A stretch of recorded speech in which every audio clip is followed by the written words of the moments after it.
पोलिसांवर उकळते पाणी टाकणाऱ्या 3 आरोपींना पोलिसांनी अटक केली होती। या हल्ल्यात 5 पोलीस जखमी झाले होते। त्यातील 60 वर्षीय अजय चोबे या आरोपीचा शनिवारी ठाणे कारागृहात मृत्यू झाला आहे।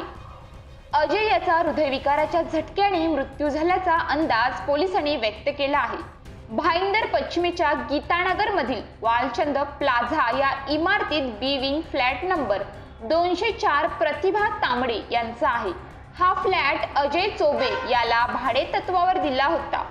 अजय यांचा भाडे करार संपल्यानंतर देखील तो फ्लॅट खाली न करता त्याने घरावर कब्जा केला होता। घर मालक फ्लॅट खाली करण्यासाठी गेले असता त्याने घर मालक महिलेला मारहाण केली होती। या प्रकरणी भाईंदर पोलीस ठाण्यात गुन्हा दाखल करण्यात आला होता। या प्रकरणी भाईंदर पोलिसांचे एक पथक 1 ते जुलै रोजी या प्रकरणाचा पंचनामा करण्यासाठी अजय यांच्या घरी गेले होते। त्यावेळी अजय, त्यांची पत्नी व त्यांच्या मुलाने पोलिसांच्या अंगावर उकळते पाणी फेकून प्राणघात हल्ला केला होता।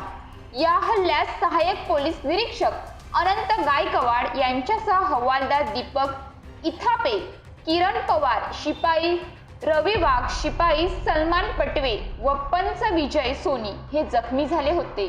त्या घटनेनंतर या प्रकरणी स्वतंत्र गुन्हा दाखल करून पोलिसांनी अजय चोबे, त्यांचा मुलगा अभय चोबे आणि त्यांची पत्नी अनिता चोबे यांना अटक केली होती। न्यायालयाने या आरोपींना 7 ऑगस्ट पर्यंत पोलीस कोठडी सुनावली होती। पोलीस कोठडी पूर्ण झाल्यानंतर त्यांना ठाण्याच्या मध्यवर्ती कारागृहात पाठवण्यात आले होते। 10 ऑगस्ट रोजी सकाळी अचानक अजय यांना श्वास घेण्यास त्रास जाणवू लागला होता।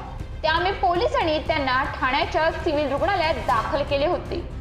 पण दुपारी अजय यांचा मृत्यू झाल्याची घटना घडली।